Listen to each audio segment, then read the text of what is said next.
바울은 총독 베스도와 아그리빠 왕 앞에서 예수 그리스도는 하나님의 약속의 성취라고 하는 것, 그리고 자신이 어떻게 예수 그리스도를 만나고 믿게 되었는지, 그리고 예수 그리스도의 십자가, 죽음과 부활에 대해서 증거합니다. 그 말을 듣고 24절에 보니까 베스도가 큰 소리로 외칩니다. 바울아, 내가 미쳤도다. 내 많은 학문이 너를 미치게 한다. 로마의 군인이자 행정관인 베스도가 듣기에 바울의 이 모든 이야기는 정말 정신 나간 소리, 얼빠진 소리, 말도 안 되는 비현실적인 그런 이야기로 들렸던 것이죠.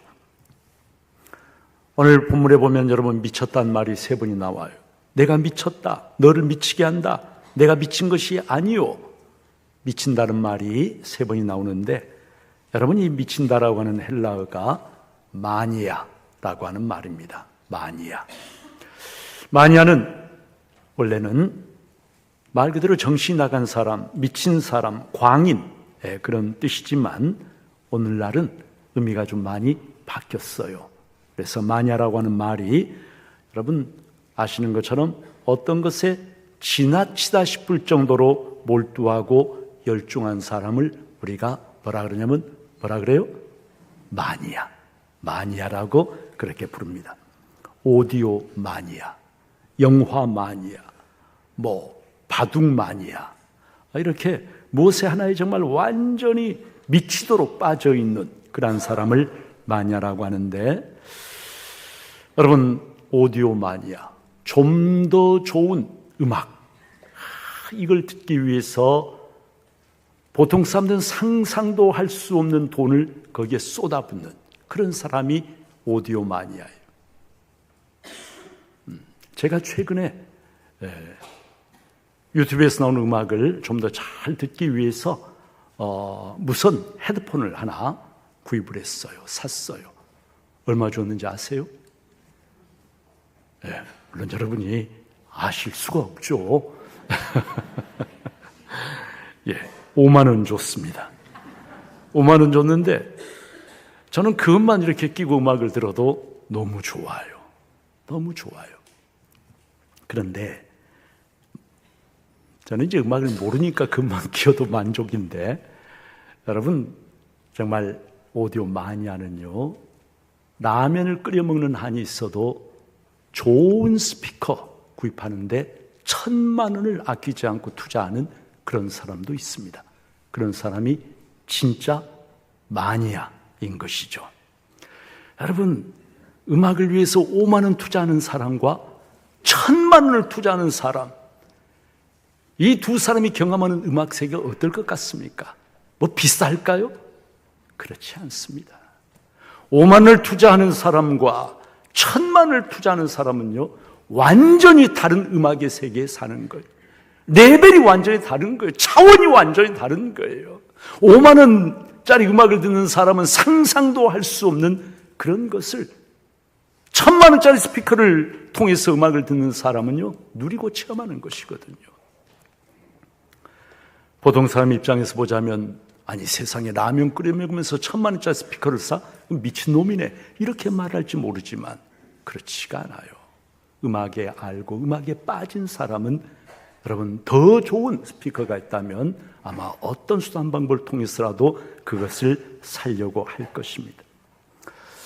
여러분, 미친 것처럼 보이는 사람, 한 가지에 완전히 빠진 사람, 우리가 볼 때는 참 이상한 사람처럼 보일지 모르지만, 그러나 이런 미친 사람이 역사를 보면은 무엇인가 남다른 것, 새로운 것을 창조하고 이루어냅니다. 여러분, 한 가지에 미칠 때 다른 사람들이 보지 못하는 완전히 새로운 세계를 보고 경험을 하게 되는 것이에요. 한자어에 불광불급이라고 하는 말이 있습니다. 여러분 한번 무슨 말인지 한번 해석을 해보세요. 불광불급, 미치지 않으면 미치지 못한다라고 하는 말인데, 미치지 않으면 불광, 어느 하나에 미치지 않으면 불급, 거기에 도달하지 못한다라는 뜻이에요. 뭐 하나 목표에 제대로 도달하려고 하면 미친 듯이 거기에 몰두해야만 마침내 그 목표에 도달을 할 수가 있다는 뜻입니다. 어떤 일을 하는 데는 흔히 세 가지 단계가 있다라고 이야기를 합니다. 첫 번째가 여러분 아마추어 단계예요. 아마추어, 어설픈 아마추어 단계. 그냥 취미 삼아서 재미로 또는 심심풀이로 하는 것입니다. 편안하게 가벼운 마음으로 하는 거예요. 크게 의미를 부여하지 않아요. 아마추어. 그런데 여러분 아마추어 단계가 이렇게 계속 심화되다 보면 나중에는 프로 단계로 올라가게 됩니다. 프로페셔널. 프로페셔널은 전문가라는 말이잖아요. 취미 삼아 가볍게 하는 게 아닙니다. 재미로 하는 게 아닙니다. 전문적으로 그 일을 하는 거예요. 심혈을 쏟아 부어서 하는 거예요. 정신을 집중하는 것이 아마와 프로는 완전히 달라요, 여러분. 바둑을 두는데도 아마가 있고 프로가 있어요. 저는 뭐 바둑을 잘 두는 게 아니지만, 그러나 여러분 아마와 프로는 한 수 한 수를 두는데 완전히 다릅니다. 뭐 비슷한 게 아니에요. 완전히 달라요. 프로 기사는 대국이 끝나고 나면 반드시 뭘 하냐면 복기라고 하는 거예요. 복기는 뭐냐면 처음부터 끝까지 바둑을 어떻게 두었는가를 쭉 점검을 하면서 무엇이 패착이고 무엇이 잘못 둔 것인가를 하나하나 찾아내는 거예요. 정확하게 그 순서에 따라서 바둑을 다시 둘 수가 있어요. 그게 복기라고 하는 거예요. 왜 그런지 아세요? 프로 기사가 바둑을 둘 때는 큰 전략적 틀 안에서 여러분 지금 이 자리에 둬야 하는 필연성과 의미 구조가 있는 거예요. 반드시 여기에 둬야 되는 이유가 있는 거예요. 그러니까 거기에 둔 거거든요. 하나하나가 다 그렇게 돼 있어요. 그러니 그걸 따라서 복기를 할 수가 있지만 취미 삼아 가볍게 두는 사람은 여러분 몇 수 복기 못합니다. 그런데 여러분 프로로 끝나는 것이 아니고 그 위의 단계가 또 있어요. 프로 위의 단계가 뭐냐면 장인, 마스터 또는 달인의 단계입니다. 장인은 자기가 하고 있는 그 전문 분야에서 정말 최고의 경지, 달인이라고 하면은 이제는 거의 도를 통한 그런 수준에까지 올라선 사람을 달인이라고 이야기를 해요. 장인 또는 달인의 단계가 있다. 여러분 우리가 초밥집에 가서 초밥을 먹는데 물론 그냥 이제 그냥 이렇게 숙련 어느 정도 숙련된 그런 단계에 있는 분도 있지만 초밥의 장인 정도가 되면은요. 여러분 초밥이라고 하는 게 그렇다고 그래요. 밥 알이 240 몇 알이 되면은 가장 맛있다고 합니다. 밥 알이 너무 많아도 안 되고 너무 적어도 안 돼요. 근데 이 장이 되면은 딱 한 움큼 집으면은 245 플러스 마이너스 1, 2 정도 되는 그런 정도로 다 감각이 그렇게 되는 거예요. 그리고 어떤 물에 어떻게 밥을 지어야 가장 밥맛이 잘 나오는지를 알아요. 뿐만 아니라 손바닥 온기가 생선에 전해져서 맛을 잃지 않도록 하려면 밥을 어느 정도 주물러야 하는지 보통 우리 같은 사람들은 상상도 할 수 없는 그런 디테일을 거쳐서 마침내 장인의 한 덩어리 명품 초밥이 만들어지게 되는 것입니다. 프로는 돈이 목적이지만 장인 또는 달인은 이미 돈을 넘어선 사람이에요. 돈을 넘어섰어요. 일 그 자체에 빠지고 일 그 자체를 사랑하고 일 그 자체를 미친 듯이 좋아하는 그러한 사람. 자기 삶의 모든 의미를 그 일에 두고 있는 사람, 여러분, 그 사람이 바로 장인이고 달인입니다. 어떤 사람이 이런 말을 했어요. 우리 인생의 가장 큰 문제는, 여러분, 우리 인생의 가장 큰 문제가 뭘까요? 그분은 이렇게 이야기를 한 거예요. 우리 인생의 가장 큰 문제는 사실은 아무것도 미치지 못하고 적당하게 대충 애매모호하게 사는 것이다. 적당하게 대충 애매모호하게. 미친 듯이 좋아하는 것도 없고 미친 듯이 싫어하는 것도 없고 대충 적당하게, 이런 것 같기도 하고 아닌 것 같기도 하고. 여러분, 이것이 인생의 가장 큰 문제라고 그렇게 이야기를 한 거예요. 여러분, 모든 것은 적당하게 하는 것이 좋기는 합니다. 그래서 과유불급이란 말도 있어요. 지나친 것은 좋지 않아요. 그런데 그 말이 항상 맞는 건 아니에요. 여러분, 정말 가치 있는 거, 정말 귀한 거, 정말 좋은 거, 그런 것은 아무리 해도 지나칠 수가 없어요. 우리가 예수를 믿는데, 여러분, 어떻게 예수를 믿어야 할까요? 적당하게 믿어야죠? 에? 대충 믿어야죠? 애매모호하게 믿어야죠? 아니면 어떻게 믿어야 맞는 것일까요? 예수가 정말 살아계신 하나님의 아들이시라면, 정말 나를 위해서 십자가에 죽으시고 부활하시고 지금도 살아계시고 하늘과 땅의 모든 권세를 가지시고 천국과 지옥의 열쇠를 가지시고 알파와 오메가 처음과 끝이신 그런 분이시라고 한다면, 어떻게 예수를 적당하게 대충 애매모호하게 그렇게 믿을 수가 있어요? 그것은 말이 안 되는 것이죠.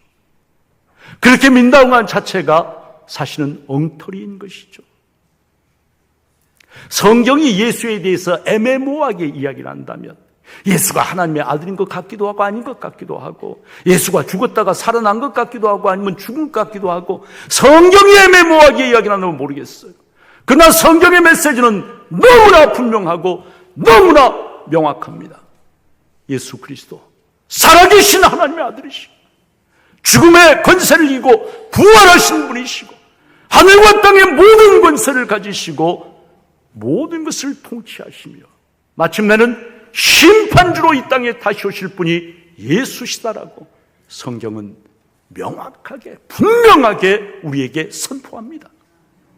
그런데 우리가 애매모호하게 대충 적당하게 믿는다면, 여러분, 우리의 양심 스스로가 그것은 바로 믿는 게 아니다라고 우리에게 말을 할 거예요. 그건 아니야. 세상 모든 건 다 적당히 하는 게 좋아요. 너무 지나치지 않는 게 좋아요. 그러나 진리이신 예수를 믿을 때, 생명이신 예수를 믿을 때, 이 땅에서 나의 삶뿐만이 아니라 영원한 생명, 영원한 운명이 걸려있는 그 예수를 믿을 때, 여러분, 마리아가 자기 배우신 예수를 대접할 때 적당하게 대접했던가요? 아닙니다. 300대 내려온 이상하는 향유 옥합을 깨뜨려서 아낌없이 예수님의 발에 쏟아 부어뜨렸어요. 예수를 제대로 믿지 않는 가룟 유다와 같은 사람이 볼 때는 낭비처럼, 말도 안 되는 낭비처럼 보였지만, 예수가 누구신가를 아는 마리아에게 있어서는 이것보다 더 드릴 수 없는 게 안타까울 뿐이죠.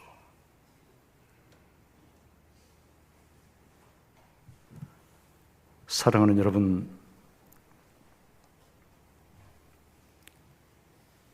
예수 그리스도를 우리가 믿고 그저 적당하게 대충 믿는 신용을 하는 게 아니라, 당신 예수에 미쳤구만, 당신 완전히 예수에 빠졌네, 그런 말을 들을 정도로, 그 말은 사실은 영광스러운 말이에요. 지금 바울이 그 말 듣고 있잖아요. 당신 미쳤구만. 예수에 미쳤네. 그 말 듣고 있잖아요. 여러분, 예수를 믿는다고 10년, 20년 교회를 다녔는데 남들이 봤을 때 저 사람 예수 믿는 건 맞아. 예수 진짜 믿는 거야. 교회는 다니긴 하는 거야. 그런 식이 된다면 여러분, 그것처럼 안타까운 일이 어디가 있어요? 그것처럼 나중에 예수님 앞에 우리의 색깔이 도대체가, 예수님께서 그러셨잖아요. 네가 찰도 않고 덥지도 않니 미지근하니 내가 토와 입에서 내치리라. 라오디게아 교회에 그렇게 말씀을 하셨는데, 예수를 믿는다고 하면서도 대충 적당하게 애매모호하게 믿는다면 그것은 참으로 안타까운 일이 아닐 수가 없어요. 예수가 하나님이 아니라면, 죽은 가운데서 부활한 사람이 아니라면, 성경이 거짓말이라면, 그렇다면 예수를 위해서 그렇게 우리가 헌신할 필요는 없죠.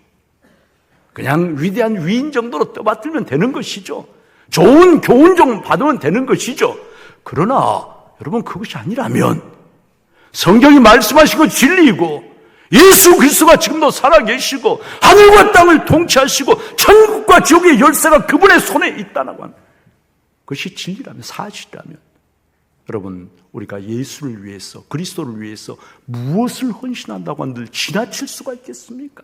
내가 어떻게 하면 지나칠 수가 있겠어요? 절대로 그럴 수 없어요. 아무리 해도 부족한 거예요. 아무리 해도.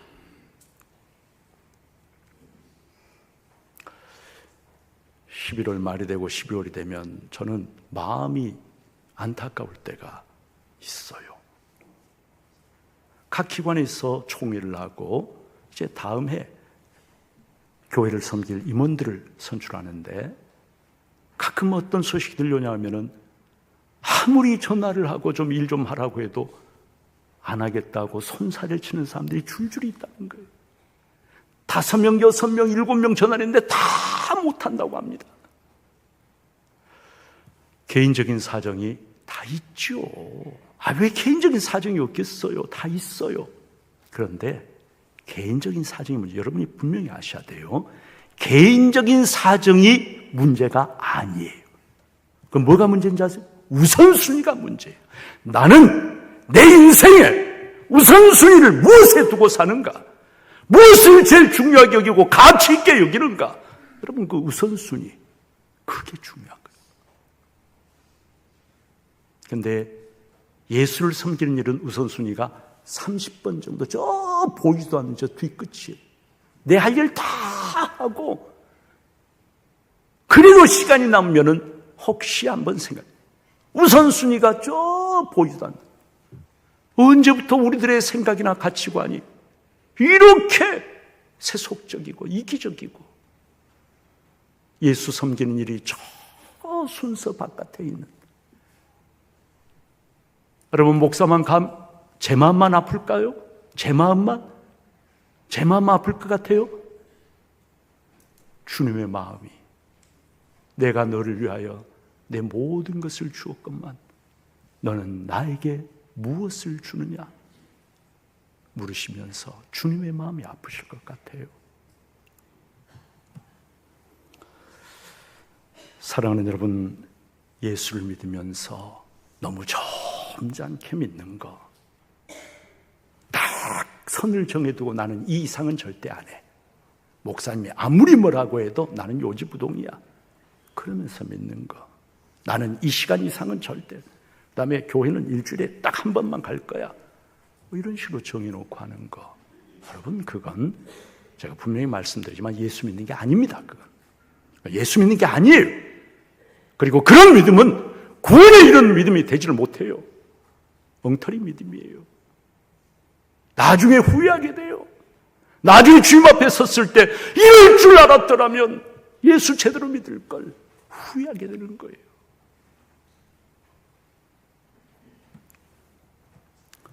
예수에게는 미치지 않으면서, 빠지지 않으면서 우리는 세상에 사소하고 별 가치 없는 허무한 것들에는 너무 쉽게 빠져요. 세상의 재미와 쾌락과 세상이 주는 것들은 너무 쉽게 빠져. 그러면서 정작 정말 빠질 충분한 이유와 가치가 있는 예수에게는 잘 빠지지를 않아요.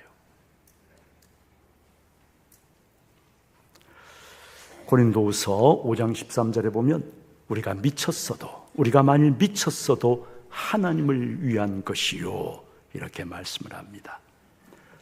예수를 정말 제대로 믿는 사람은 여러분, 예수님처럼 아름다운 성품과 인격을 가지신 분, 예수님처럼 정말 죄인들을 사랑하신 분, 예수님처럼 나와 같은 죄인을 위해서 생명을 내어주신 이러한 분은 없어요.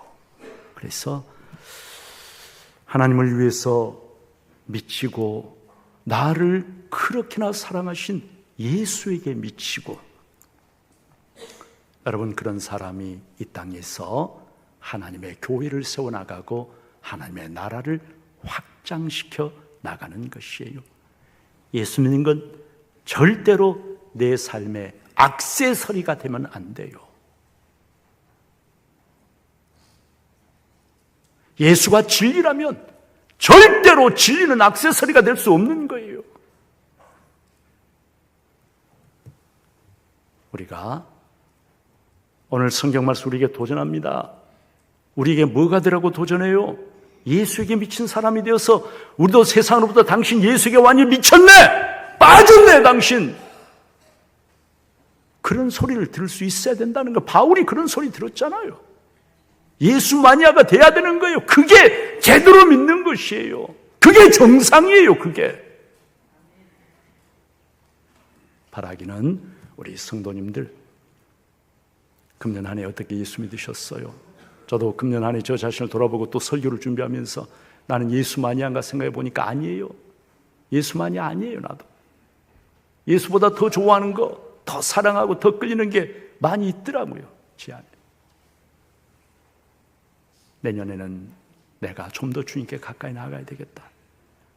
더 많이 기도하고, 더 많이 말씀 읽고 묵상하고, 더 가까이, 한 걸음이라도 더 주님께 가까이 나가야 되겠다. 그렇게 작정을 하고 있습니다. 바라기는 우리 성도님들, 세상의 시를 따라서 적당하게, 대충, 애매모호하게 예수 믿지 마세요. 한경직 목사님이 은퇴하시고 남한산성에 기가하고 계실 때 당신을 찾아오신 후배 목사님 돌아가면서, 목사님, 저희 후배들에게 한마디 해 주십시오 하니까 한 목사님 뭐라 하시냐면, 목사님들 예수 잘 믿으세요 그러시더라는 거예요. 목사라고 다 예수 잘 믿냐? 잘못하면 목사가 직업이 되어버리고 그럴 수 있는 거거든요. 예수 잘 믿으세요. 바라기는 우리 중부의 모든 성도님들이 너무 단순한 예수 잘 믿는 사람, 그리고 정말 귀하신 분, 예수에게 빠진 사람, 예수에게 미친 사람, 예수 마니아. 아멘? 지금 아멘 안 하는 분들이 상당히 있어요, 지금. 자신을 점검해 보세요. 내년에는 우리 중국의 성도들이 다 뭐가 돼? 예수 마니아가 됩시다. 아멘? 예수 마니아가 되어서 정말 예수님을 즐겁게 해드리고 기쁘시게 해드리고, 그리고 이 지역사회를 복음으로 살리고 예수님의 선하신 뜻을 이루어드리는 예수 마니아들이 있는 가득한 우리 전주 중부교회가 되어지기를 우리 주님도 원하시고 저도 원하고 주님의 이름으로 축원합니다.